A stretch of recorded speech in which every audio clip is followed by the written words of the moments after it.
Here's another episode of Art and Our Entertainment, and this is actually fitting what I'm about to grab here. In a way, I got the Jason mask just sitting on the desk. Just haven't moved it to another location. It's been there for a while now. But yeah, Scream 5, man. Scream 5. I haven't seen a Scream movie in like before this one. Oh my god. It has to be at least, I want to say it's been at least like 10, I don't know, 10 to 13 years since I've seen a Scream movie before, prior to seeing Scream 5, man. But with that said, I haven't, so obviously I haven't seen Scream 4. I don't know if that would have helped or not, but I don't think it hurt it, because I was entertained. I was entertained. I love horror. I was entertained. I gave it a 7 out of 10, y'all. That's what I gave it. I, I thought there were parts where the writing could have been better, especially with it being a scenario where this guy is, they got the ghost face killer back, and people are in fear, and then just some, because when that happens, like the murder in the town and those type of movies, I really think that the dialogue carries those type of stories. You know what I'm saying? Because it's a compact story, just because of the fact that you're in a small setting. You know what I'm saying? The writing has to be tight. It has to be compact. And there were scenes that weren't believable as far as just like the dialogue. And I should say spoiler alert, but yeah, once the movie gets like an homage to the old screams, the girls on the phone. They have a landline phone, man. They have they were really, what I'm saying, they were, what they call it, it was meta. They had their meta moments, because no, who uses a landline, so they did that, and it was a homage, and so Scream stuff happens. Ghostface happens. He attacks this girl, and she gets brutally just, oh man, and then you think she's dead. You think she's dead, and she actually survived. I was like, all right, she's gonna survive this. You know what I'm saying? She's gonna be a main protagonist, and she ends up having a sister, and then they talk, and the sister reveals to her, the older sister comes to visit her in the hospital and reveals to her that she says, my father is Billy. Billy was one of the two killers in the first Scream movie. And I was like, oh shit, you know what I'm saying? Which made me think, damn, maybe I should have watched Scream 4, you know what I'm saying? Maybe they told that before. I don't know. I feel like I feel like that was part of Scream 4, but yeah, I mean, it was entertaining, man. It was entertaining, and then the sister's like, "I can't believe you telling me this on my." But I felt like the writing was a little weird right there because I was like, I feel like even with her, I mean, being told some news like that, I feel like maybe at the very least she would still want her sister around after she just had endured a tragic experience. That I always thought was really cool, man, was just how they break down the horror movie culture, man. And the kids, man, the kids brought it back, man. I just remember me being a kid watching the old Scream movies, when they were just new and out, and yeah, they were terrifying, man.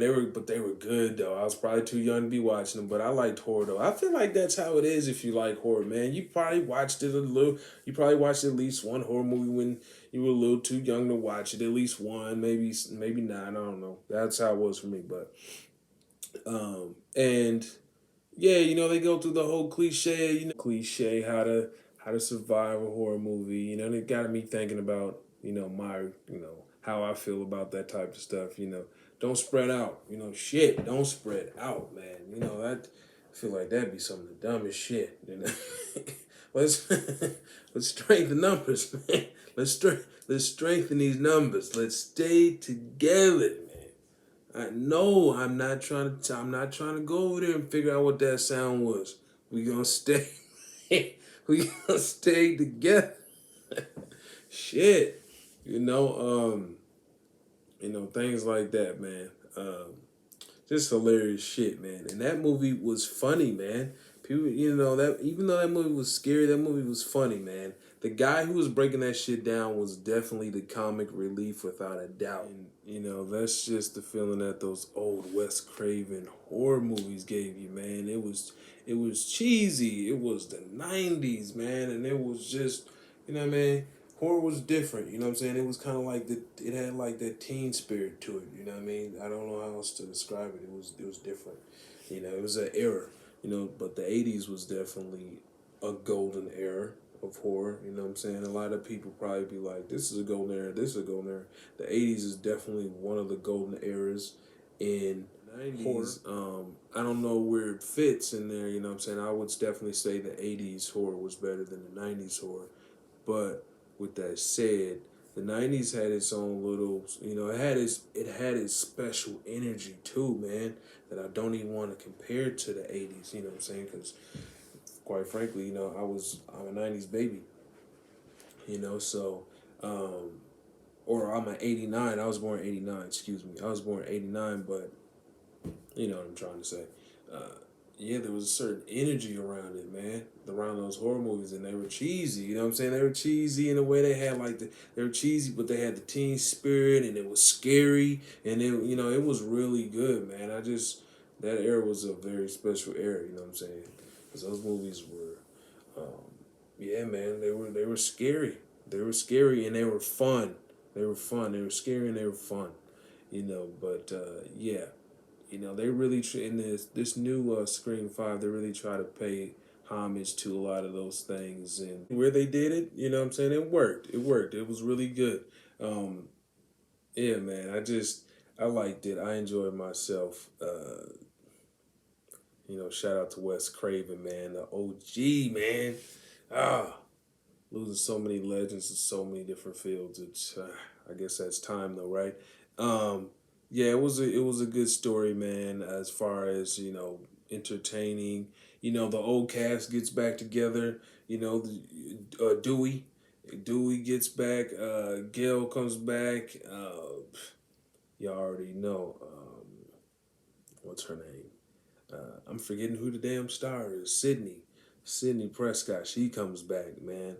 Absolutely, just and I love to see her come back. They're awesome.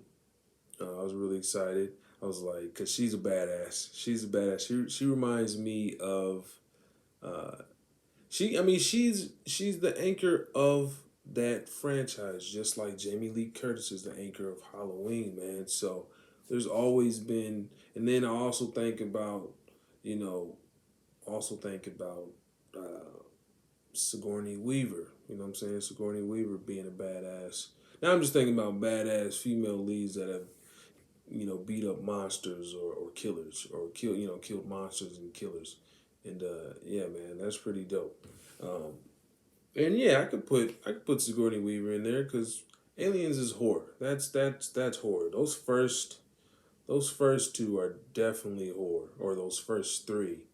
You know, albeit that it's sci-fi horror, it's still horror. So I have People exclusive, people.com, the article, all that, where they're talking about Matthew Lillard, who actually played Stu. He played the second killer in the Scream movie. He was just talking about how he was at Wes Craven's memorial and he was crying and he was just didn't realize till he went there how much he had impacted his life, and in such a big way, and because there were so many people, and I thought that was pretty dope, man. And this actor, and Matthew Lillard is 51, man. On Scream's 25th anniversary, it says. Um, yeah, he said his death moved him in ways they say the death, moved him, in many ways. Um, he said, I sat there and I sobbed the entire time in darkness. Who played one of the killers, Stu Matra, in the Craven directed film. He says, and it wasn't until I was there that I realized the impact he had on my life. We speak about this movie being so seminal in our youth and being part of our childhood in this industry, so I'll never forget being like, oh, he was older, he passed, I loved him. But just weeping uncontrollably for like an hour. It was really crazy. So yeah, man. I mean, yeah, this definitely had that. That's what I'm saying. Like it had that. That cheesy but really scary. What I'm saying, like genuinely scary. A lot of teen spirit. What I'm saying, and I think that's what makes those. Obviously Wes Craven making a masterpiece, but I think it's all those other little elements too that makes it so memorable. What I'm saying? After 25 years, like I'm gonna go rewatch that movie. You know what I mean? Hopefully it's on one of these platforms we got. But yeah, I'm gonna check that out. Cause it's been a long time since I seen that one. Yeah, we ain't even gonna go that far. Y'all have a good one.